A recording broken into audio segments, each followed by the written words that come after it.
Bonjour et bienvenue sur ma chaîne Le Français Facilement.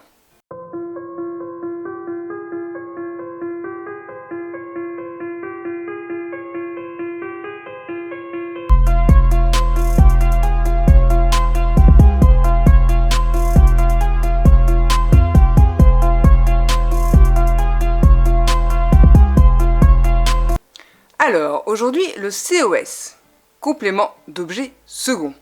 Qu'est-ce que c'est ? Le COS est un mot ou un groupe de mots qui va compléter le verbe.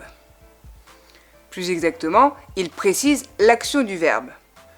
En fait, le COS, on l'appelait aussi le complément d'attribution parce qu'il attribuait le bénéfice ou le détriment de l'action du verbe. Le COS est l'équivalent du COI, mais dans le sens du bénéfice ou du détriment. Le COS est introduit par une préposition à, au et parfois pour. Exemple, Hermione prépare les livres pour ses révisions. Hermione sujet, prépare verbe, elle prépare quoi? Les livres. Donc COD, pour qui? Pour ses révisions.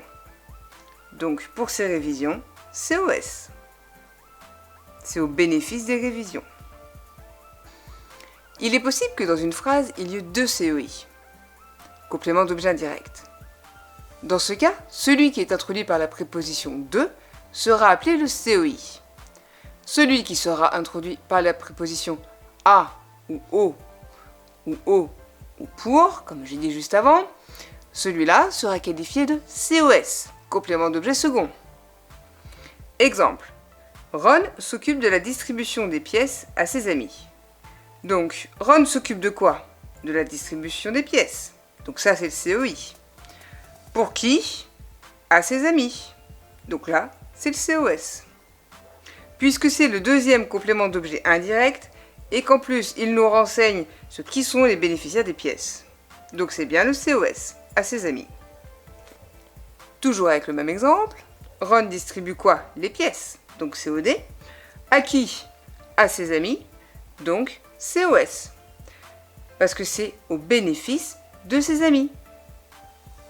Donc préposition à plus bénéfice, c'est donc un COS. J'espère que vous avez bien compris. Il est introduit par les prépositions à, au et pour. Mais par contre, on pose toujours les mêmes questions pour pouvoir le retrouver.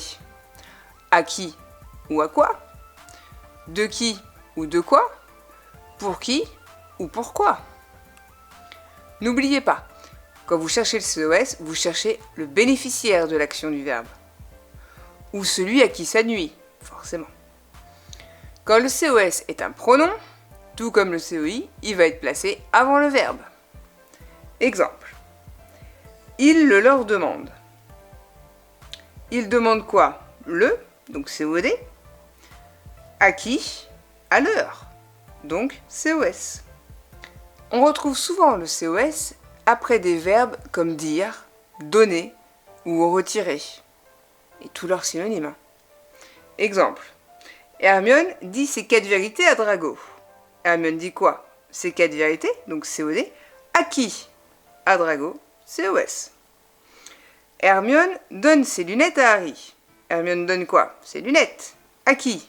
À Harry. À Harry, c'est le COS. Drago prive Neville de son rappel-tout. Drago prive qui? Neville, donc COD. De quoi? De son rappel-tout, donc COS. Un COS, complément d'objet second, se construit avec un COD, complément d'objet direct, ou un COI, complément d'objet indirect. Exemple. Harry parle souvent d'elle à Ron. Harry parle souvent de qui?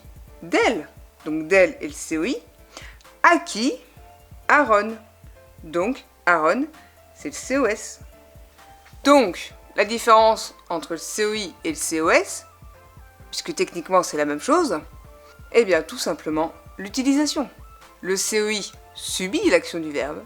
Le COS nous précise le bénéficiaire ou celui à qui l'action va nuire.